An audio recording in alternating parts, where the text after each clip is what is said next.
뉴스버스 유튜브 방송 시작하겠습니다. 오늘은 특집인데요. 다른 게 아니고 알리백 문제.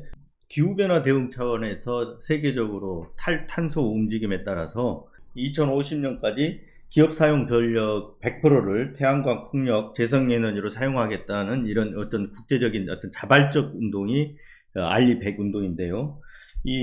우리는 이 알리백 운동에 대해서 이런 프로젝트에 대해서 역행하는 움직임이 좀 보이고 있는데요. 이게 문제는 그냥 자발적 프로젝트이지만 이게 경제, 산업에 미치는 영향이 지대하다는 점에서 이게 거꾸로 가는 거에 대해서는 상당히 문제가 심각한데, 윤석열 정부 들어가지고 이 원전 중심의 원전 르네상스를 부르짖으면서 이게 역행하는 움직임이 있습니다. 그래서 이게 앞으로 산업에 미칠 영향이 막대한데 오늘 그런 문제들을 한번 짚어보려고 합니다. 그래서 오늘은 특별히 이 분야의 전문가이신 ESG 코리아 경기네트워크 운영위원으로 계시는 우리 이인영 위원님을 모셨습니다. 저희 뉴스버스의 시민 기자이기도 하시는데요. 이 분야 이제 전문가이시기도 하고 금융, 산업, 환경, 농업 이런 분야에 상당히 이 박식하시고 주요 관심을 갖고 계속해서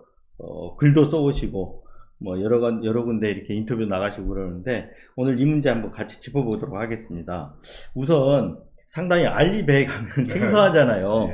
뭐 아시는 분도 있지만 생소한 분야인데 이게 알리백이라는 게 처음 이렇게 이제 대중화됐다 그럴까요? 이게 작년 대선 때 아니겠습니까? 예. 대선 때 어느 한 후보가 다른 상대편 후보한테 알리백에 대해서 아느냐고 물어봤잖아요. 이 알리백에 대해서는 어떻게 대응하실 생각입니까? 네? 알리백에 대해서는. 다시 한번 말씀해 주시죠. 알리백. 알리백이 뭐죠? 그때 그 상대편 후보가 이렇게 머뭇거리고 모른다 그랬잖아요. 근데 이 알리백이 그냥 뭐 이렇게 상식적인 그런 알고 모르고의 문제가 아니라 국가 에너지 정책에서 굉장히 중요한 문제 같아요. 예, 그렇습니다. 네. 그래서 우선 알리백이 뭔지부터 이렇게 좀 설명을 하고 가면 어떨까 싶어요. 예, 우선 이게 뭐 발단은 2014년 영국의 비영리 단체 기후그룹 네. 탄소 공개 프로젝트가 네. 제안한 글로벌 캠페인입니다. 네. 그래서 이게 자발적 캠페인이라 어떻게 보면 강제성이 없는 것 같아 보이는데 네. 사실은 이것은 이 참여 그룹이 민간인들이지만 사실은 경제에 영향력이 강력한 사람들이 모여 있고 네. 그 이슈가 기후 변화에 기후 위기에 네. 아주 적합한 이슈였고 네. 여기에 2050년까지 아까 말씀하셨던 2050년까지 100%를 해야 되겠다는 기준이 왜 나왔냐면 기후위기에 대한 경고의 대부분의 시한이 2050년입니다. 2050년이 되면 이대로 가면 인류의 그 존재 자체가 굉장히 이제 위험하다는 세계적인 학자들의 일치된 결론들이 계속 경고가 있었기 때문에 그것에 맞춰서 목표를 이렇게 설정한 것입니다. 그것에 맞춰서 그 목표에 맞춰서 이제 단계별로 이렇게 그렇죠. 지금 해 나가는 거잖아요. 그러니까 R이 100이라고 했는데, 그러니까 R이 100이 안 되면 내가 30%다. 그럼 R이 30. 이제 올해까지는 내가 R이 30하고 내가 언제까지 R이 100을 하겠다. 이렇게 선언을 하고 그것을 지켜내고 그것을 지키지 않으면 우리가 이제 상업적으로 굉장히 중요한 거는 거래에 예를 들면 거래하는데 굉장히 공급망 당하는 거죠. 부품 공급을 하는데 그런 당신네들 부품을 안 쓰겠다. 이래서 이제 그러면 우리가 이제 물건을 못 파는 게 되잖아요. 납품이 안 되는 거잖아요. 수출이 안 되는 거잖아요. 그래서 이제 우리나라는 뭐 통상 수출로 먹고 산다고 그러잖아요. 근데 이런 부분에 문제가 생길 수 있다는 거잖아요. 네, 맞습니다. 그러면 이게 이제 바로 그 부분 때문에 지켜야 한다라는 거잖아요. 이게 강제성은 없는데도 불구하고. 그렇죠. 결국은 알리백이 글로벌 표준이 되는 건가요? 알리백이 글로벌 표준이죠. 왜냐하면 여기 제가 표를 하나 보여드릴게요. 이게 알리백 선언한 세계적인 기업들 사진입니다.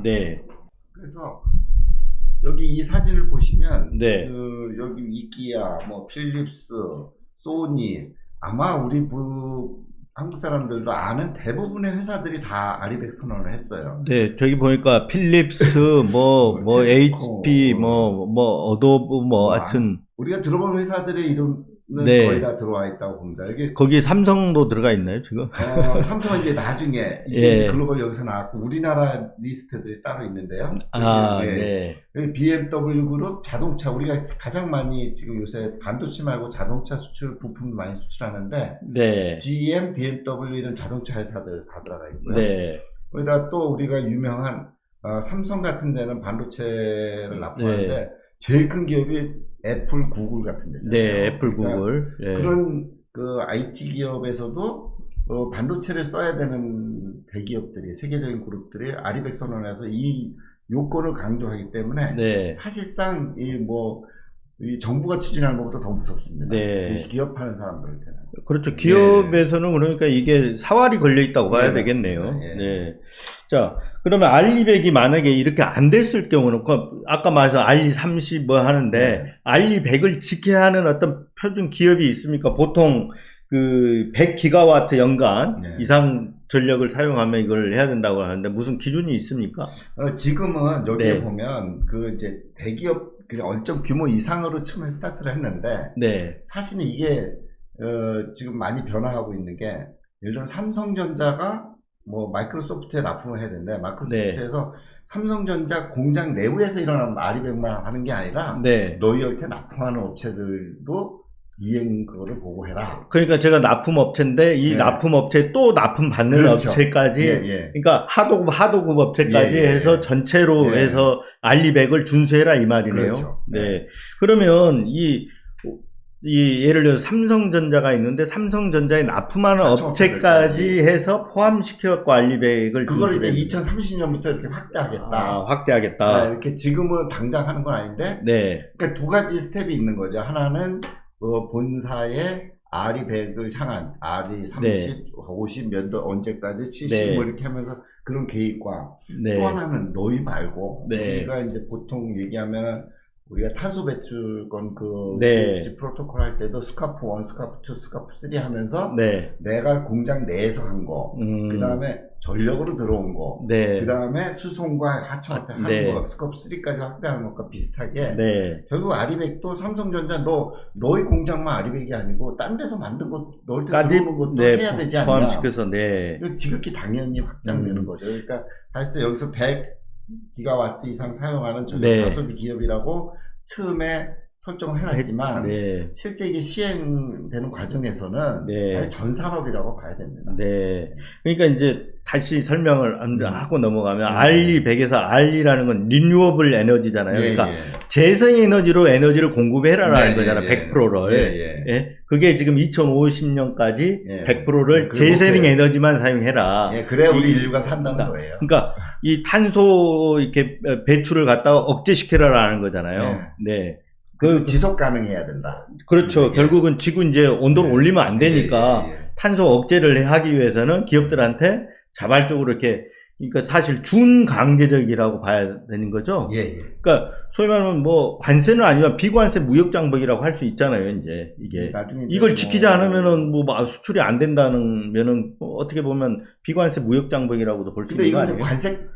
비관세지만 사실 탄소 국경세 같은 결국 이걸 기준으로 한 우리가 요새 유행하는 ESG 하는데도 아리백이 베이스가 돼야 되고요. CDP 국가 탄소 감축도 있잖아요. 모든 것의 기준이 사실은 아리백입니다. 그래서 실질적으로 지금 경제를 어떻게 보면 옛날에는 기업 경영할 때 사실 생산성 그런 걸 많이 따졌잖아요. 지금은 친환경성. 이게 사실은 가장 큰 가치가 되고 있습니다. 그래서 ESG 하는 것도 다 이런 일환이라고 봐야 되겠네요. 그럼 있습니다. 그러면 이게 만약에 안 지켜진다 그러면 아까 얘기했지만 공급을 안 받아요. 이게 공급을 안 받기로 이것도 규정이 이렇게 기준이 돼 있나요? 우리가 납품 우리 뭐 그것도 자발적인 거죠. 그렇죠. 기업들이 정부가 너 받아라 할 수가 없잖아요. 정부의 움직임이 아니라 기업이 그렇죠. 우리는 아까 지속 가능한 네, 지구를 위해서 이런 기준을 지키고 우리한테 납품하려고 하면 이 기준을 너희 지켜야 된다 이런 그렇죠. 거잖아요. 납품 받는 업체가 결정한 거를 네. 누가 개입할 수 없잖아요. 그러니까 가장 강력한 룰이죠. 그러니까 자발적 프로젝트지만 사실 자발적이긴 하지만 이게 무역이라든가 이런 관계에서는 절대적인 기준이 되겠네요. 그만큼 이게 기업 우리 이제 수출로 먹고 사는 우리 입장에서는 이게 사활이 걸린 문제잖아요. 근데 한국 경제에서는 굉장히 치명적인 거잖아요. 근데 우리가 지금 이제 재생에너지 그 부분이 있는데 우리는 태양광, 풍력 이거잖아요.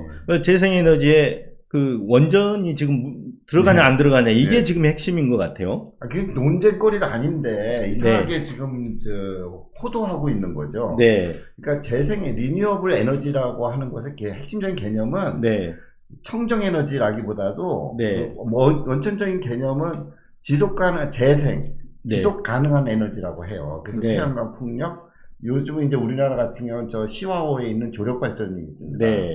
자연을 이용해서 무한하게 반복되고 지속 가능한 그런 에너지입니다. 그래서 사람들이 착각을 하는데 야 그거 뭐 탄소 감축이니까 원전도 당연히 들어가는 거 아니냐.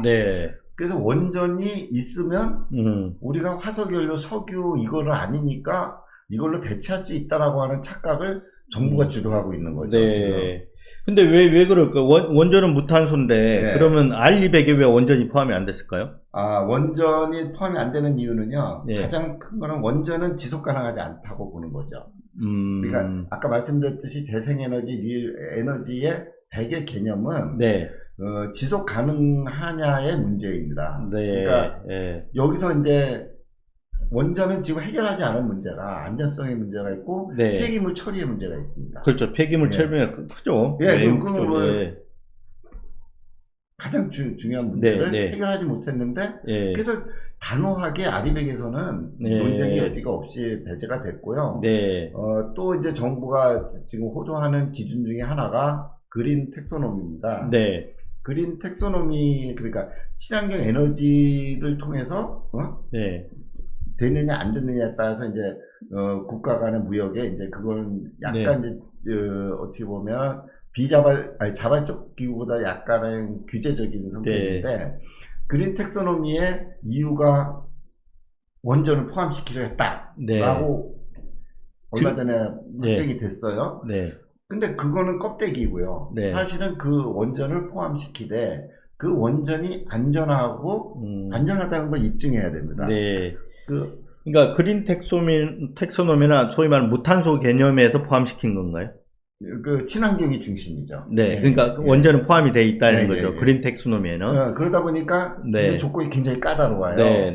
그래서 거기에 그린 텍소노미에 원전이 포함되는 요건이 있는데 거기에 대한민국 원전은 하나도 안 들어갑니다. 그게 지금 정부가 국민을 속이고 원전 마피아들이 제 개념에서는 원전 마피아들의 그냥 이 방송 용어로 적절할지 모르지만 이 관계자들이 거의 가스라이팅이 되지 않았나 세뇌가 돼서 원전이 다 해결할 수 있다 이제 다 해결됐다 그리고 우리가 뭐 원전 기술로 르네상스를 열 수 있다 이렇게 착각을 했고 전 세계에서 유일하게 원전에 투자를 늘리는 나라가 된 거죠.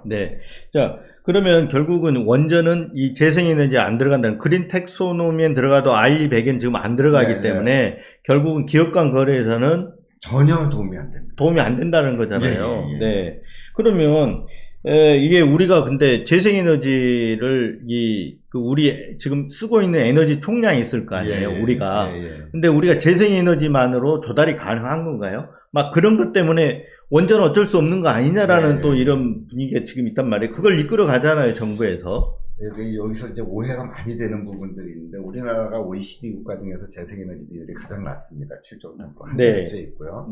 근데 가장 높은 나라는 현재 놀라지 마십시오. 재생에너지 비율이 총 에너지의 70%가 되는 나라도 있습니다.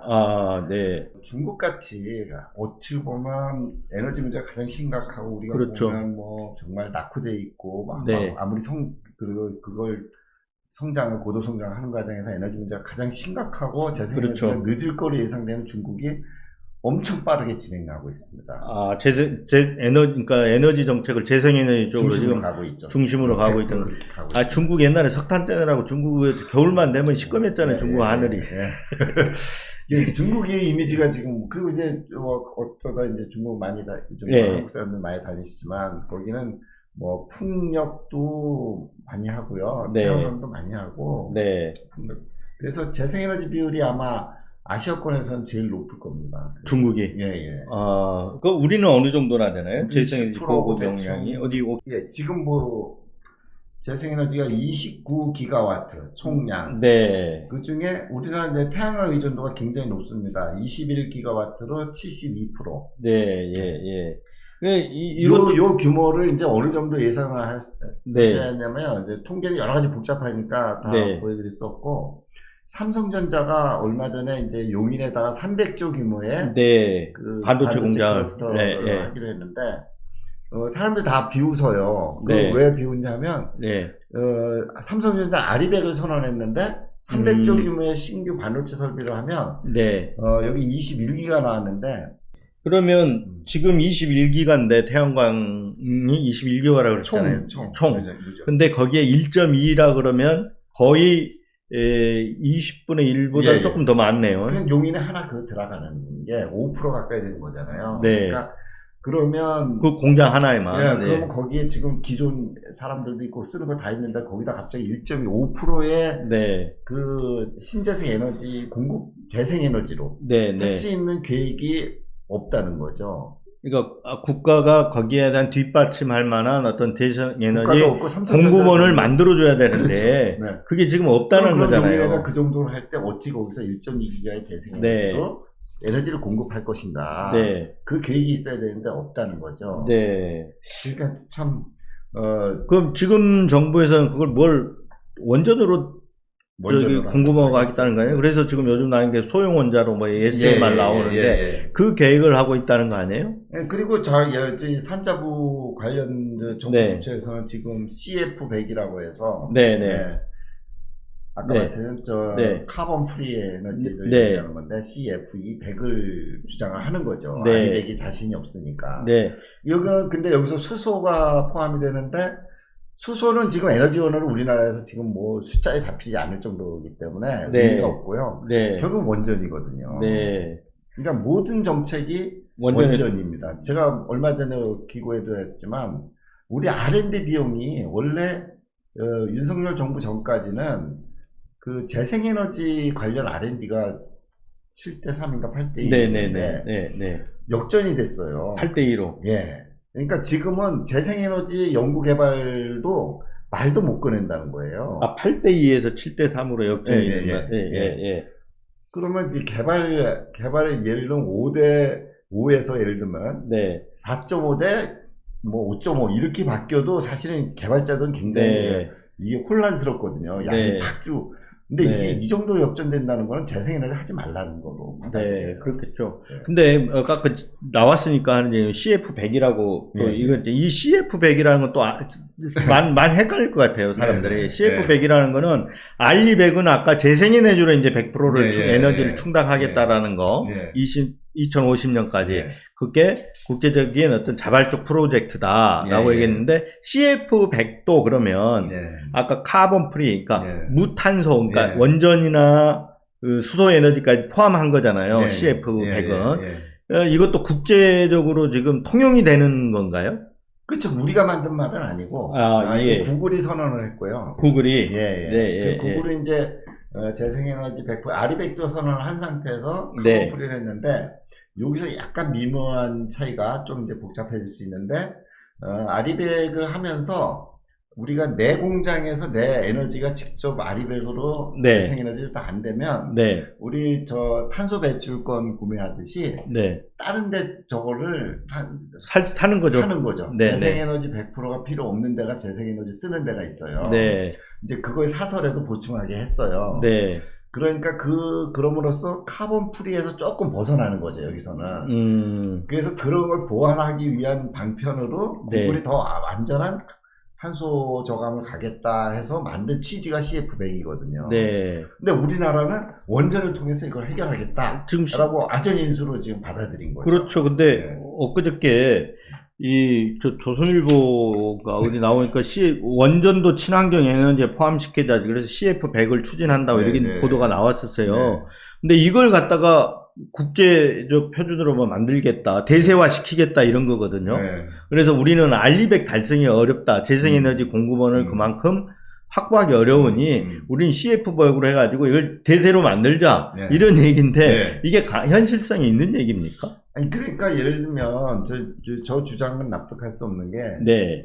나는 지금 네 형편이 안 되니까 내 기준으로 가자. 네, 그렇죠, 그렇죠. 그거 누가 네. 듣습니까? 네. 그 우리 형편 안 되니까 봐줘 네. 이러는 거잖아. 이게 뭐 동적으로는 될 수 있지만 바조뿐만 아니라 이걸 국제 대세화 시키겠다는. 아니, 꿈은 야무집니다. 네. 근데 그런 점에서 지금 현실성이 없는데 네.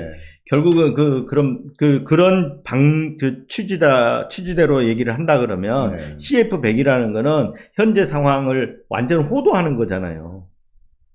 그렇죠. 이제 우리가 CF100이 RE100을 대체할 수 있다라고 얘기를 계속 하면서 예. 원전도 CF100에 들어가니까 네. 원전 정책을 중심으로 그렇죠. 가서 예. 이걸 우리는 예. 여기에 대응하겠다라고 하면 완전히 상황을 호도하는 거잖아요.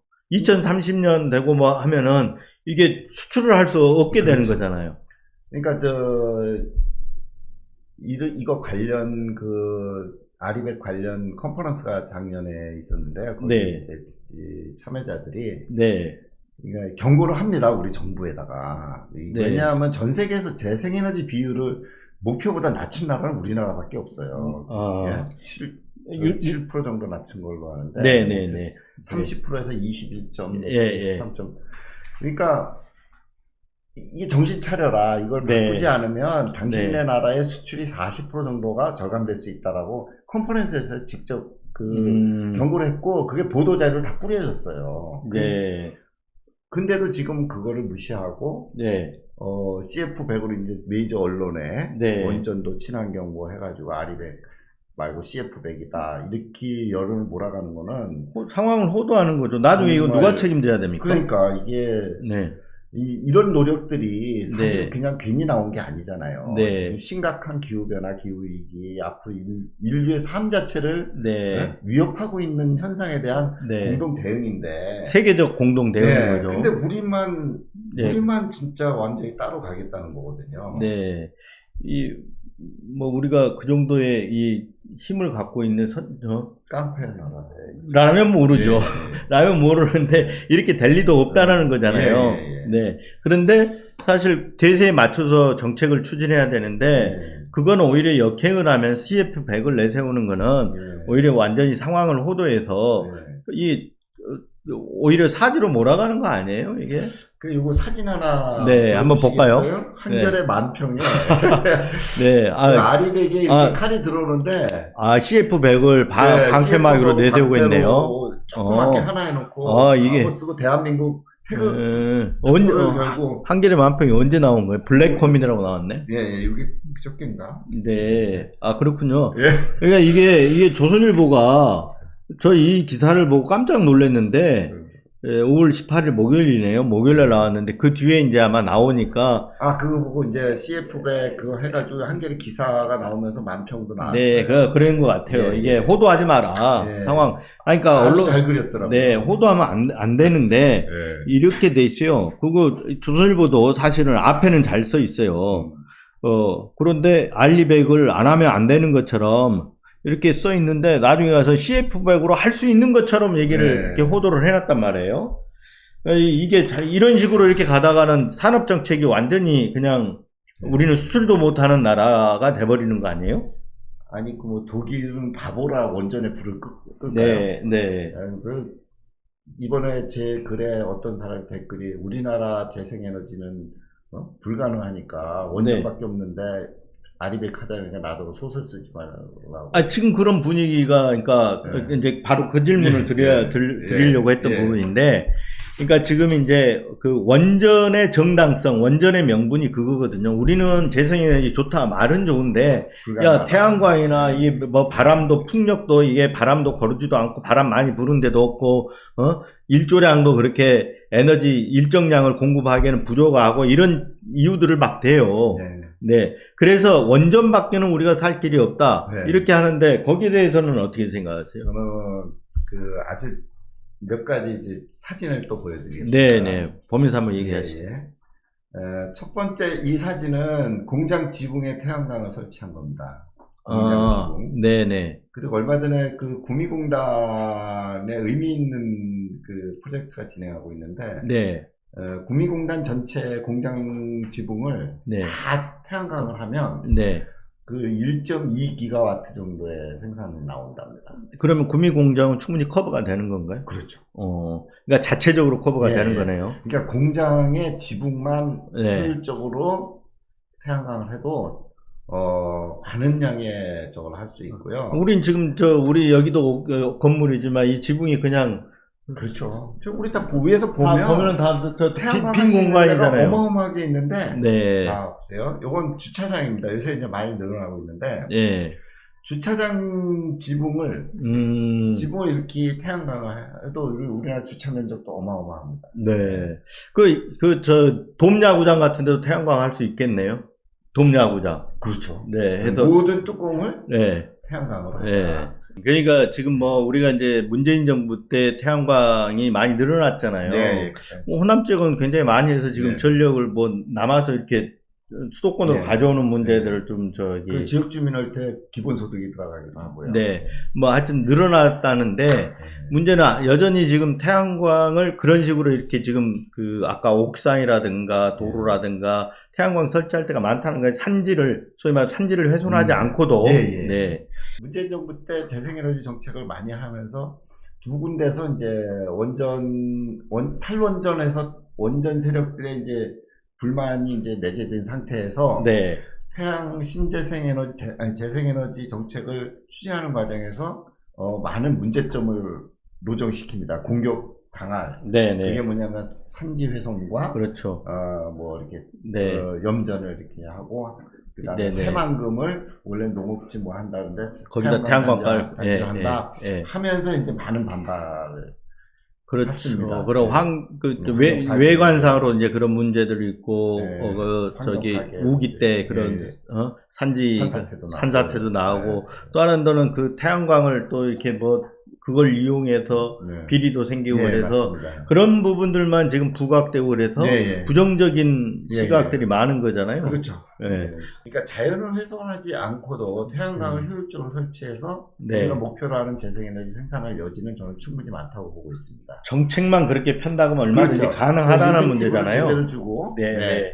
그래서 또 기업들은 지금 제가 요새 이제 아리백 때문에 아리백 컨설팅 하는 회사 홈페이지를 들어가니까 실제 이제 기업들의 발판 대응을 하려고 해서 이 재생에너지 수요가 늘고 있는데 살 데가 없고 기껏해야 뭐 가구들이 한전에 매수하고 그러는데 PPA라고 이제 한전 독점된 전력 공급 방식이 이제는 이제 각자 독립적으로 전력을 생산해서 발전 단위를 매매하게 돼 있어요. 네, 그걸 PPA라고 하는. 요새 이제 시작이 됐죠. 얼마 안 됐죠. 이것도. 그래서 이제 PPA를 좀 더 활성화시키면. 제가 예를 들면 나 지금 안산 시와호철에 자전거 도로가 있는데 딱 보서 여기 태양광 설치해서 이렇게 하면 투자 대비 수익률 계산해서 그럼 내가 투자해서 만드는 거예요. 그래서 만들어가지고 생산한 거를 PPA 자체를 기업에 파는 겁니다.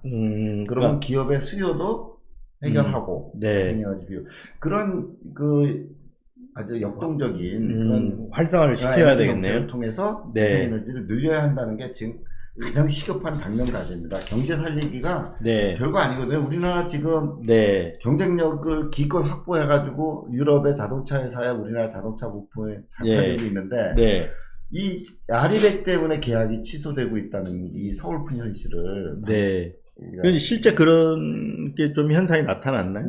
나타났죠. 그래서 지금 그래서 저번에 이제 그 한국경제신문이 이제 도대체 네. 아리백이 뭐냐 해가지고 네. 기사를 한번 낸 거고, 네. 이게 대응해서 아마 조선일보가 이게 터지니까 했고, 경향신문, 한겨레신문도 지금 이제 아리백에, 그래서 실제 독일의 BMW에 납품하는 제이라는 회사가 납품 취소된 내용이 보도가 되고 있죠.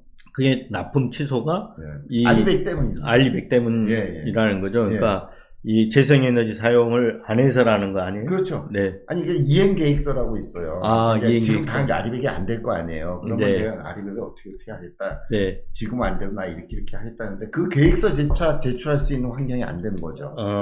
뭐 가짜로 제출할 수 없잖아요. 지금 삼성전자도 사실 지금 작년인가요? 알리백 들어갔잖아요. 22년이니까 작년에 네. 들어갔고요. 이제 근데 삼성전자는 이게 원래 반도체 디스플레이 여기에 전력 소모량이 엄청 많잖아요. 네, 그러니까 뭐 삼성전자는 해외 공장 거의 알리백을 다 하고 있어요. 해외 공장은. 네.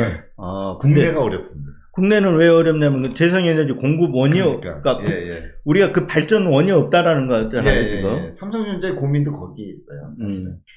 우리는 하고 싶은데 이 국가에서 이게 안 되면 해외로 나갈 수밖에. 그러니까 사실 국가 정책이 뒷받침을 해줘야 되는 거 아니에요. 사회 인프라 같은 거잖아요. 네, 그러니까 삼성전자는 이대로라면 해외로 나갈 수밖에 없다는 결론이. 근데 지금 국가에서는 그걸 대달라 그러니까 원전으로 해라라고 지금 원전만 계속 만들라 그러잖아요. 그렇죠. 그럼 왜 기업들은 그런 얘기를 안 해요? 우리가 필요한 건 정작 원전이야 재생에너지다라는 얘기를 해야 되잖아요. 아니 지금 뭐 기업들이 이 정부에 얘기했다가 무슨 또 불이익을 나갈지 모르니까. 어제도 뭐 저 그룹 총수들 다 모아놓고 폼 잡더라고요. 아 그래요? 네. 근데 왜 그런 자리에서 이런 얘기를 못 할까요? 못하죠. 못해요? 네, 저는 못한다고. 그러면 이런 에너지 정책이 이렇게 잘못 갔을 때 누가 책임을 져야 되는 거예요? 기업은 기업대로 소가리를 할 거 아니에요, 지금? 그렇죠. 기업이 가장 네. 기업의 고민이 가장 큰 거죠. 그 이제 이 책임은 원전 우리 속칭 원전 마피아라고 하는데 마피아에게 돌아가야 된다고 봅니다. 자기네들의 이익을 위해서 국가 그리고 기업, 국민의 삶을 자기네들 이익을 담보로 희생시키는 거라고 과감하게 말씀드릴 수 있거든요. 네. 원전 마피아가 실체가 있어요? 그 문재인 정권 때 감사원장 했던 분이 그분의 제가 알기로는 손이 동서로 알고 있습니다. 그분이 이제 그 원자력 그쪽에 이제 영향력 있는 학자이고 실제라고 하는데 그러면서 잘 우리가 기억하다시피 최재형 감사원장께서 탈원전에 대해서 굉장한 태클을 걸었죠. 그러면서 결국은 윤석열 후보와 연대도 하게 되고, 그래서 구체적으로 윤석열 측과 탈원전 반대 세력이 합쳤죠.